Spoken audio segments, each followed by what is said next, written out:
Hello, sports fan. This is Stephen Hill for Sports Choice Plus. I'm bringing you a very special breakdown. I'm covering, is it time to panic? Before I get right into that, I'm going to make sure you're subscribed to the YouTube channel so you can get all the updates each and every time we have breakdowns in Sports Choice Plus. You want to make sure that you're subscribed so when those videos come through, they come directly to you. You ain't got to remember watching. All right, without further ado, let's get right into it.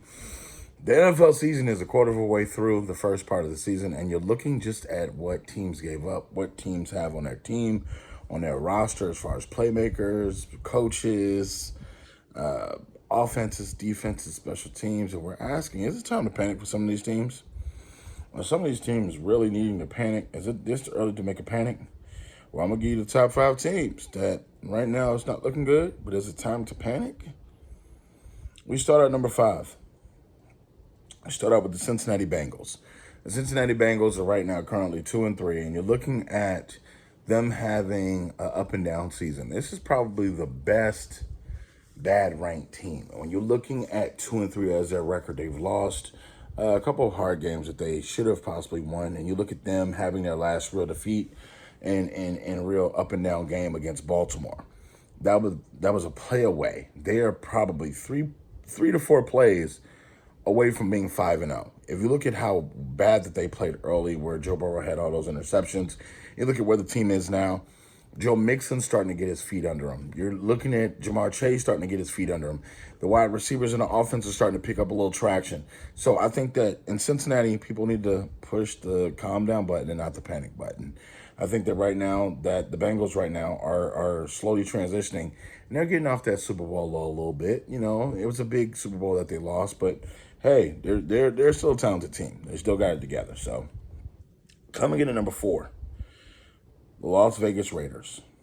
All right, so I'm just gonna be honest with you. This one here, this team is 1-4, and you're looking at just exactly what Devontae is going with when you just shove the off-field cameraman. You're looking at Josh McDaniels and his offense being stagnant.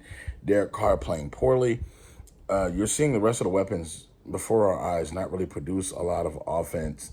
And you're looking at just the defense giving up a lot of plays for the Raiders. You see just what Patrick Mahomes and company exposed on Monday Night Football. And you're seeing exactly how they were able to go up and down the field on that Raiders defense. They gave up a lot. And when you see just the picture frame of Hunter Renfrow and also Devontae Adams tangled up, falling down on the scissor route, and it's just like, wow, that looks bad. It looks very bad. Right now, it's time to panic if you're a Las Vegas Raiders fan, because this doesn't look good, and I don't think you're going to turn this season around. You're in a division with Patrick Mahomes and also Justin Herbert. So you're going to have to score points. You're going to have to be able to win games, and you're going to have to be able to keep up with their pace during football games. So I don't see these teams slowing down ahead of you. So that means one thing: either you're going to win or they're going to lose. So you got to keep in mind, they paid a lot to just get Devontae and a lot to pay him. So if you're one of the top 3 wide receivers, payment-wise and play-wise in the NFL, you're going to have to will your team into some of these victories. You're going to have to put your hand up and say, hey, throw me the damn ball. If y'all not going to get this offense running, give me the damn ball and get out the way. That hasn't happened yet. But the Raiders, they're definitely in trouble. I'm just going to be honest with you. They're in big trouble. Coming in at number 3, Green Bay Packers. Looking at 3-2 after a slow start, and you're looking just at exactly where they are, you have to be cautious with Aaron Rodgers, because you can't be really optimistic. You can't really be too hard on him, because then he gets an attitude.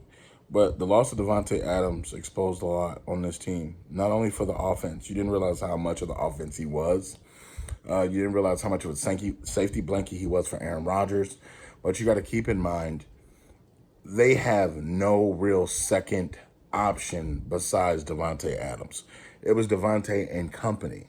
You look at Aaron Jones running the football, yes, he's pretty good, but in the passing game, there's not really a second runner-up to him. Aaron Jones would have been the second runner-up, but you got to think, Devontae shielded a lot of criticism, shielded a lot of mistakes, and shielded a lot of things that should have been happening in Green Bay. And Aaron Rodgers is starting to hear it, not only from his teammates, from the defense, saying, oh, we lost this game, we're comfortable losing this one, but if we lose to the Jets, we're in trouble. Like, it's a number of things that's going on. I think it's time to panic in Green Bay. I think it's time to panic in Green Bay, because this is going to be possibly the last year we see Aaron Rodgers there. I think that it's not going to be worth it coming back if Devontae's not there. And you got to think, does Aaron Rodgers want to get beat up again next year if this is going to keep happening and he doesn't have a number one threat that really can go out there and do the job? It's going to be tough as a quarterback if you got to throw to a whole bunch of rookies and first and second year guys that really are not fit for the number one mold. And they can't break the jams. They can't break number one corners in the league. They can't do a lot of things. So right now, the Packers' offense is struggling, is stagnant, and the hole from Devontae Adams is still being felt there. Still hasn't been filled. Coming in at number 2, the Rams.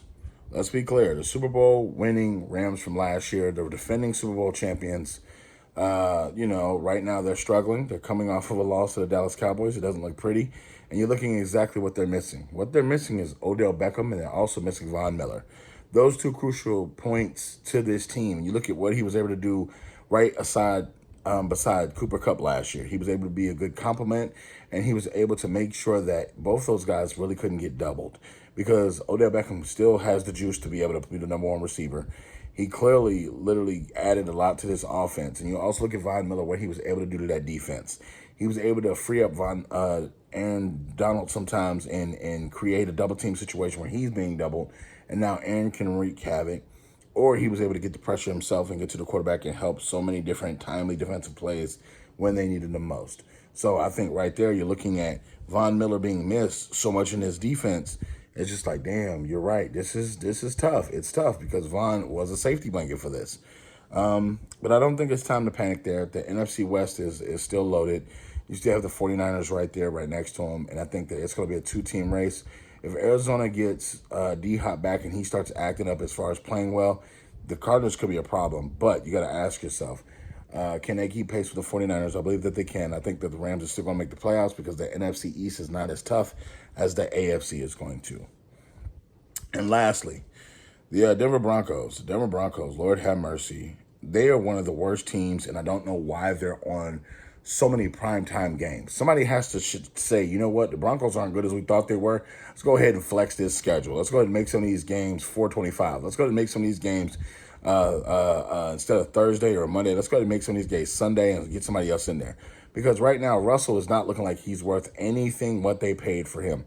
Not the draft capital, not the 5 for $245 million, not anything like that. So you got to keep in mind, they paid a high price, a very steep price for a 33, 34-year-old quarterback and paid him a lump sum of money.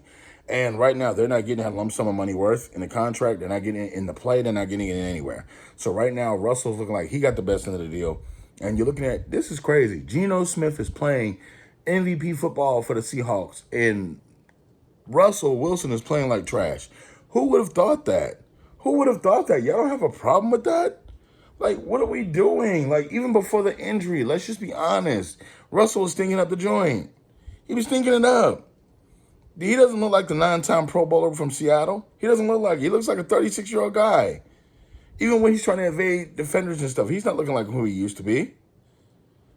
So it's time for them to panic. In all, the Raiders need to panic. The Bengals don't need to panic. The Packers need to panic. The Rams don't need to panic. And the Broncos need to panic. So you got a couple teams that's panicking. So get in the comment section below. What do you guys think? Do you think I was right with my panics or not panics?